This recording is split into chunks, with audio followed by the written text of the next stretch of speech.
ایک ماں اپنے بیٹے کو بہت مار رہی تھی اور بیٹا روتا تھا، تو آس پڑوس کا ایک شخص تھا، وہ دیکھتا تھا کہ اس گھر میں کافی مغز ماری ہو رہی ہے، مار رہی ہے ماں، بیٹے کو پیٹتی ہے۔ تو ایک دن کہا گیا کہ اماں کیوں مارتی ہو اس بچے کو اتنا؟ کہا اس کے والد صاحب دنیا سے چلے گئے، میں گھر کام کاج کرتی ہوں، بڑی مشکل سے کوئی دو پیسے کما کر لاتی ہوں کہ یہ پڑھائی کرے تو کچھ بن جائے گا تو ہمارے حالات اچھے ہو جائیں گے، مگر یہ اسکول بھی دیر سے جاتا ہے، دیر سے آتا ہے، کپڑے میلے ہوتے ہیں، میں تنگ آ گئی ہوں اس سے۔ اب وہ شخص جس کو یہ ساری سٹوری پتہ چلی، اگلے دن وہ سبزی لینے کے لیے مارکیٹ گیا، کیا دیکھتا ہے کہ یہ چھوٹا بچہ جو ایک دن پہلے ماں کی مار کھا رہا تھا، سبزی منڈی میں یہ بچہ نظر آیا۔ اب یہ بچے کو دیکھ کر اس نے کہا یہ تو وہی بچہ ہے جو کل پیٹا جا رہا تھا۔ وہ چپ کر دیکھنے لگا بچہ کر کیا رہا ہے، تو یہاں وہاں سے جو لوڈ ہو رہا ہوتا، سبزیاں جو لوڈ ہو رہی تھی گاڑیوں میں، تو اس میں سے کئی سبزیاں گر جاتی تھی، وہ ساری سبزیاں جمع کرتا تھا، پھر وہ سبزیوں کو جمع کر کے اپنی تھیلی میں بھر کر کسی دکان کے کونے میں جا کر بیٹھ جاتا فٹ پاتھ پر اور سبزیاں بیچا کرتا تھا وہ۔ اب وہ آدمی اس کو فالو کر رہا ہے، یہ سٹوری کیا ہے؟ اب سٹوری یہ ہے کہ وہ جیسے اسکول گیا تو اب لیٹ پہنچا دوبارہ، تو استاد صاحب دیکھا ہاتھ نکالو، ہاتھ نکالے، اس کی مار پڑی، وہ رویا، تو وہ آدمی اس کو ہمدردی پیدا، بولے سر کیوں مار رہے ہیں آپ اس کو؟ کہا یہ روزانہ لیٹ آتا ہے، اس کو روز مارو روز لیٹ آتا ہے، روز مارو روز لیٹ آتا ہے، بندہ ہے گدھا ہے، مانتا ہی نہیں ہے کوئی بات۔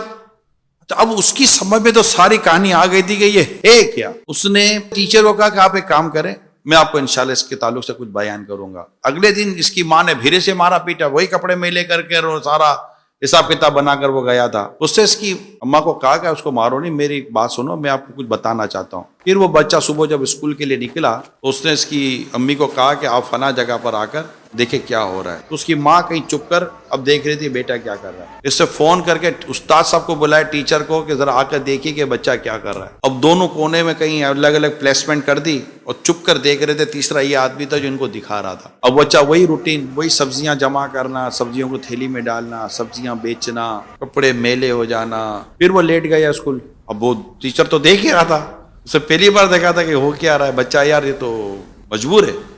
جیسے بچہ اسکول گیا، جا کر اس نے کلاس کے اندر بینچ پر اپنا بیگ رکھا، سر کے پاس گیا، ہاتھ نکال دیا، مارو۔ وہ مارنے کے بجائے وہ ٹیچر نے بچے کو اپنے سینے سے چپٹا لیا، خوب رویا۔ اتنے میں وہ آدمی بھی آ گیا جو ساری رحم دلی والے سارے وہ معاملات کر رہا تھا۔ تو بیٹا یہ بتا تم کر کیا رہے تھے؟ میری ماں جو ہے نا وہ گھروں کے کام کر کے ہمارا گھر چلاتی ہے، میں دیکھتا ہوں کہ میری ماں کے کپڑے پھٹ جاتے ہیں، اب میرے پاس اتنے پیسے تو ہے نہیں کہ میں اپنی ماں کو ایسا چادر یا ایسا کپڑا یا ایسا لباس دلا سکوں کہ میری ماں کے کپڑے صحیح ہوں، تو میں یوں سبزیاں بیچ کر یہ سب کرا کر پیسے جمع کرتا ہوں، اور آج مجھے اس شخص نے یہ کپڑا دے دیا ہے جس کے لیے میں اپنی ماں کے لیے ایک سوٹ سلاؤں گا۔ کہا بیٹا پھر اس کی پیمنٹ کہاں سے کرو؟ کہا بھائی اسی طرح سبزیاں بیچتا رہوں گا، پھر سلائی کے پیسے دوں گا اور اپنی ماں کے لیے میں ایک لباس دوں گا تاکہ میری ماں اپنے بدن کو صحیح چھپا کر لوگوں کے گھروں کے کام کر سکے۔ میں اسی لیے میری ماں کی بھی مار کھاتا ہوں، اپنے ٹیچر کی بھی مار کھاتا ہوں، میں سب کچھ کرتا ہوں تاکہ میں اپنی ماں کا ایک اچھا سا لباس سلوانے میں کامیاب ہو جاؤں۔ غریب گھرانہ اپنا گھر کیسے چلاتا ہے یہ بعض اوقات ہمیں پتہ ہی نہیں چلتا۔ یہ سفید پوش فیملیز کی سٹوریز ہوتی ہیں، یہ وہ لوگ نہیں ہوتے جو سڑکوں پر جا کر مانگنے کے لیے کوششیں کرتے ہیں۔